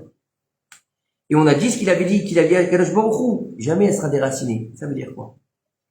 Et pourquoi c'est seulement le Yud qui est venu voir Kadosh Baruch Hu? Pourquoi c'est pas le mot Yarbé?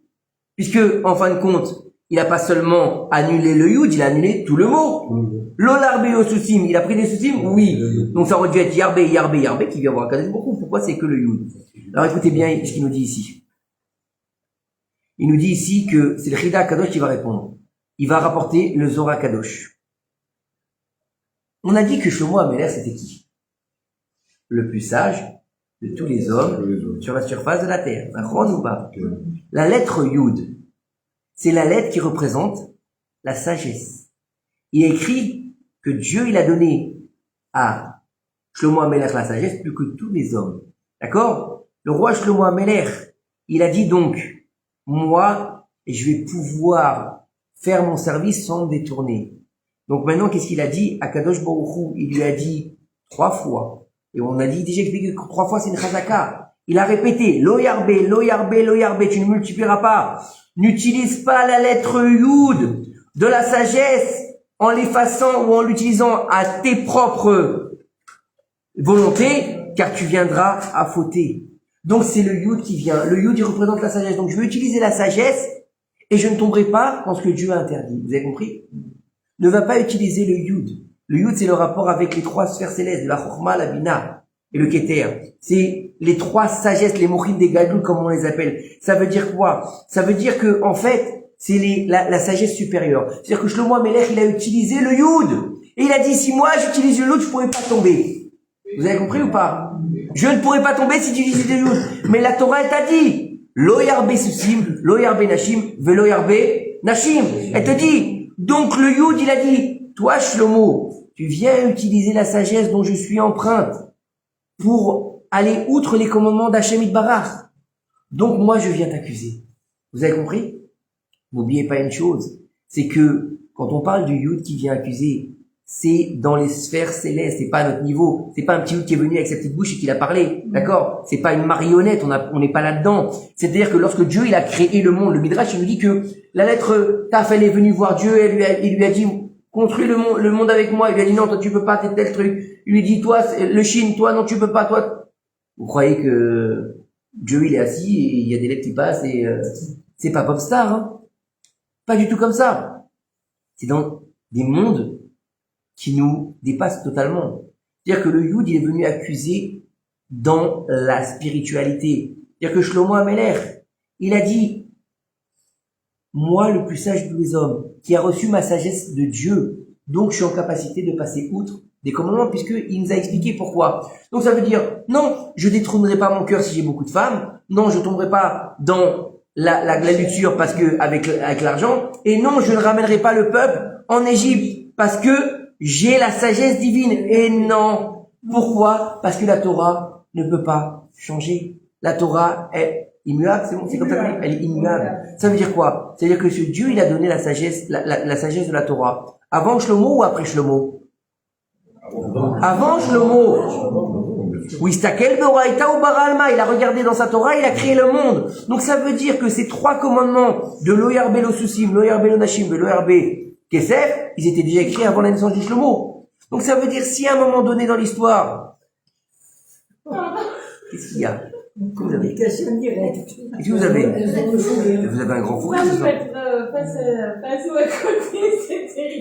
Et personne vous a mis, hein, c'est vous qui vous êtes assis où vous voulez, hein. On fait pas l'école, les choses musicales, si, hein. On est loin, hein. Alors écoutez bien.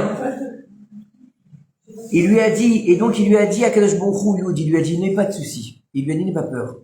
Il lui a dit, la Torah est immuable. Tu fais partie de la Torah. Tu as été écrit, Lo Yarbé. N'oublie pas une chose, c'est que quand Dieu, il va devoir montrer les faiblesses d'un homme, il va pas avoir peur de les marquer. Dans la Torah, elle est gravée dans la Torah, à jamais. Comme on le voit, les Nessiim, d'accord? Les princes des tribus, au moment du don du Mishkan, ils se sont pas pressés. Ils ont dit, on va attendre que tout le peuple y donne, et puis ce qui manquera, on comblera. Le problème, c'est qu'il n'y a rien qu'à combler. Alors après, on nous dit qu'ils ont amené les Nessim, ils ont amené les pierres d'enchâssement, comme ça on dit en français, d'enchâssement du éphod. D'accord? Les pierres précieuses qui devaient être sur le éphod. Et là-bas, Nessim, il manque un Yud. Il manque un Yud dans le nom de Nessim. Pourquoi il manque un Yud? Parce on te dit que Zrizim la mitzvot. Il faut se dépêcher pour les mitzvot. Ils ont entendu. Donc, maintenant, on va montrer à tout le monde que vous avez failli à votre comportement de Nessim. Vous êtes les princes des tribus et vous avez attendu, vous auriez dû être le premier à donner. Donc, on va valider dans la Torah, vous avez manqué à votre rang. Vous comprenez? Bien sûr qu'il faut leur faire honte. Ça veut dire quoi? Ça veut dire que, bien que Shlomo HaMelech, il ait reçu sa sagesse d'Akadosh Baruch Hu, il n'y a pas plus grand que la sagesse de la Torah. Vous avez compris? Ça veut dire que Shlomo HaMelech, qu'est-ce qu'il a fait? Il va faire Kohelet, il va faire Michelet, et il va faire Shir HaShirim pour donner un message au peuple d'Israël. Le message le plus fort et le plus simple à garder. Tu veux être sage? Tu crois que tu es plus intelligent que Dieu? Tu te trompes. Tamim tiye im Hashem Elokecha. Vous serez intègre ou simple avec Hashem, votre Dieu. Ça veut dire quoi? N'essayez pas d'être plus intelligent que les rabbanim. Qu'est-ce qu'on a dit dans la paracha de cette semaine? Si te dis ta droite c'est ta gauche et ta gauche c'est ta droite, tu leur dis oui.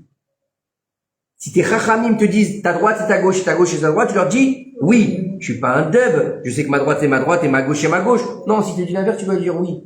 Pourquoi? Parce que lui c'est mieux que toi.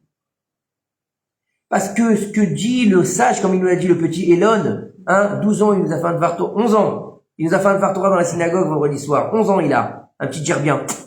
Après il nous a fait waouh. Et il nous a, vendredi soir. Et après il nous a fait un schéma Israël, waouh, c'était magnifique.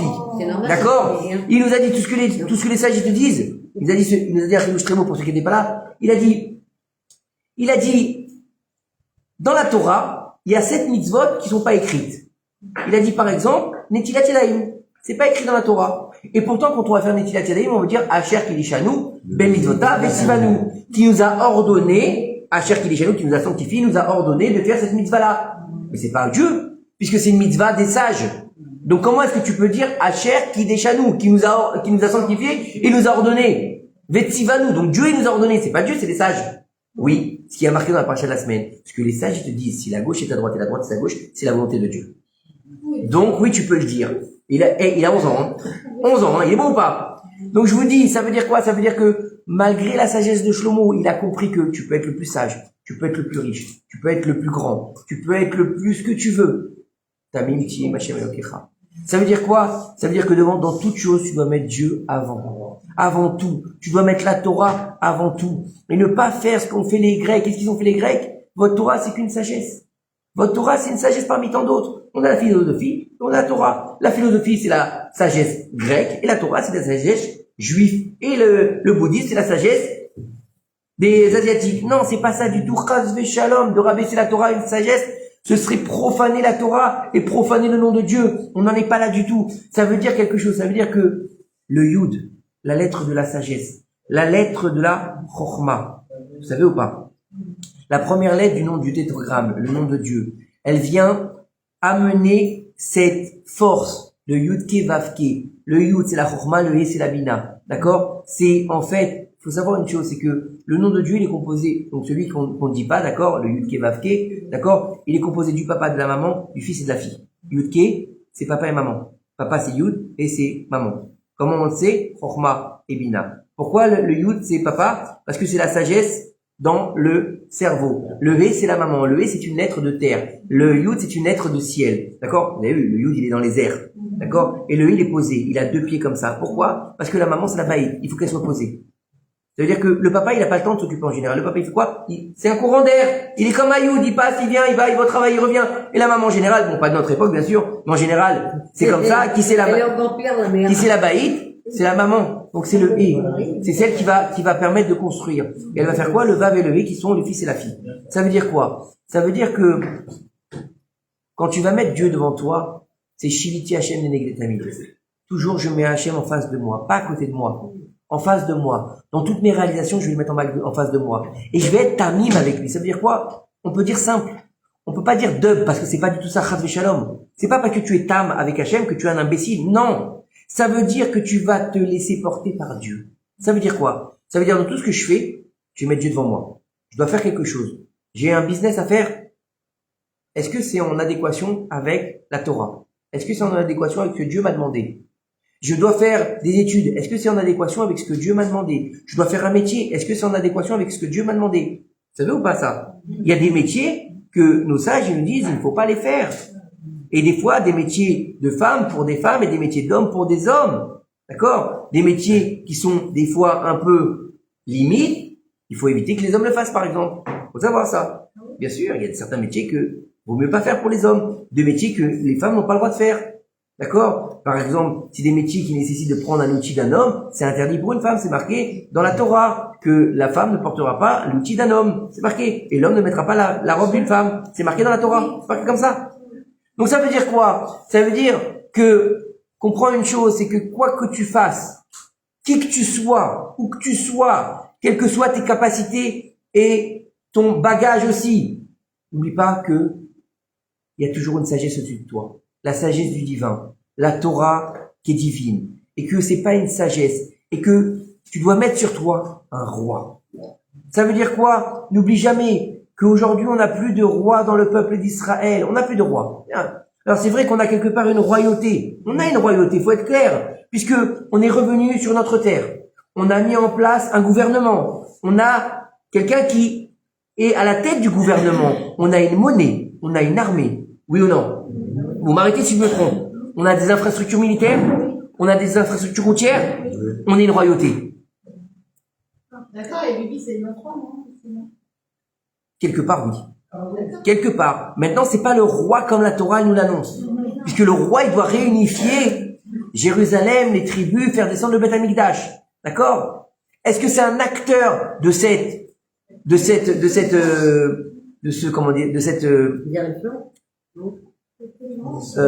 délivrance et de ce retour, de ce processus divin? Oui. Comme nous tous d'ailleurs. Maintenant, c'est lui Mashiach? Je sais pas. Qui c'est? J'en sais rien. Il y en a, ils disent c'est dans la Il y en a qui disent ça, il y en a qui disent ça. Peut-être que c'est moi. J'en sais rien. Non, je plaisante, c'est pas moi. Non, je n'ai pas fait un spoiler, c'est pas moi. Dans Israël. On en parle après, On va finir là-dessus. De quoi? Mais non. En tout cas, ce qu'il faut comprendre, c'est que quoi qu'il arrive, quoi qu'on va faire dans notre vie, même si on est très intelligent, même si on a beaucoup de capacités, même si on a des grandes aspérités, même si on a beaucoup de choses qu'on a réalisées. D'accord? Il y a des gens, Baruch Hashem, ils ont réalisé beaucoup de choses dans leur vie. Beaucoup. Des grands projets, des grandes entreprises, des grands immeubles, Baruch Hashem, il y a des gens qui ont bien réussi, des découvertes, des gens qui sont inscrits, des prix Nobel, combien de prix Nobel juifs? D'accord? Dieu bénisse. Non, n'oublie jamais une chose.